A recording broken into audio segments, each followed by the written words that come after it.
시청자 여러분 안녕하십니까? 6월 9일 월요일 매일신문 뉴스입니다. 외국인들이 경북의 땅을 꾸준히 사들이고 있는 것으로 나타났습니다. 저평가된 경북 땅에 대한 장래 가치에 눈길을 주고 있는 것으로 보입니다.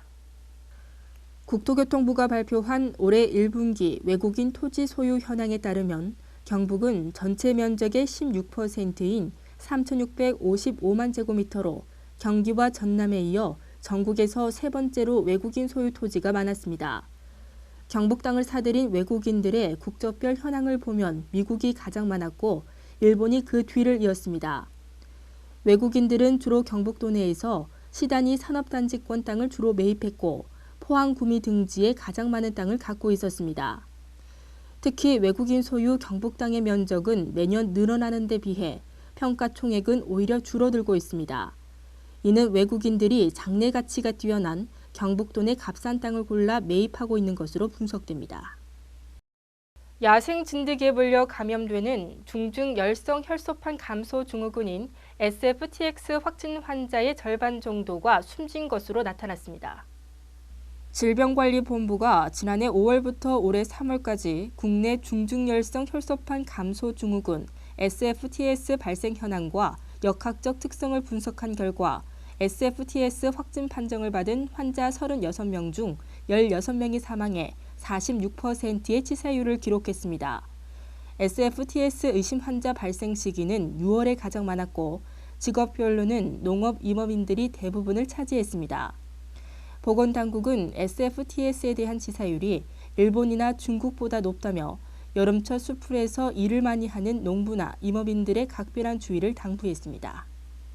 올해 들어 정부와 금융기관을 사칭하는 피싱 사이트가 급증하고 있어서 인터넷 이용자들의 주의가 요구됩니다. 한국인터넷진흥원에 따르면 지난 3월 피싱 사이트 차단 실적은 1,287건으로 한 달 전에 비해 94.1%나 증가했습니다. 월별로 따졌을 때 피싱 사이트 차단 건수가 1,000건을 넘어선 것은 지난해 4월 이후 처음입니다. 지난해 3분기까지 증감을 반복하며 다소 초강 상태에 있었지만 지난해 10월 이후 6개월 연속 증가하는 추세에 있어 인터넷 이용자들의 주의가 요구됩니다. 저소득층 학생의 교육복지 혜택이 늘어납니다. 교육부는 이 같은 내용을 담은 교육복지 우선 지원 사업 발전 방안을 마련해 시행에 들어간다고 밝혔습니다. 사업안에 따르면 당초 기초생활보장 수급 학생이 40명 이상이었던 사업비 산정 기준을 학교 규모나 소재지에 관계없이 취약계층 학생이라면 누구나 복지 혜택을 받을 수 있도록 했습니다. 또 지원을 받는 학생을 기초생활수급자뿐만 아니라 한부모 가족 보호 대상 학생, 차상위 계층 학생도 포함되도록 확대했습니다. 우리나라가 OECD 회원국 중에서 성별 임금 격차가 가장 큰 수준인 것으로 나타났습니다.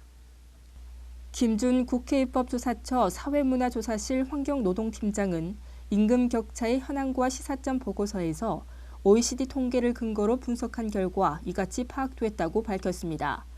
이 보고서를 보면 지난 2010년 기준 한국의 성별 임금 격차는 39%로 OECD 주요 25개국 중 1위를 차지했습니다. 일본이 29%로 2위에 올랐고 핀란드와 네덜란드, 터키 등이 뒤를 이었습니다. 고용노동부 조사에 따르면 시간당 정액급여를 기준으로 지난해 한국의 여성임금은 남성임금의 68%에 그쳤습니다. 오늘 전국적으로 구름 많겠고 내륙 곳곳에 소나기 소식이 있겠습니다. 대구 경북 낮 최고 기온은 27도로 어제와 비슷하겠습니다. 이번 주는 예년 이맘때 초여름 더위가 이어지겠고 소나기 소식이 잦겠습니다. 이상으로 매일 신문 뉴스를 마치겠습니다. 시청해주신 여러분 고맙습니다.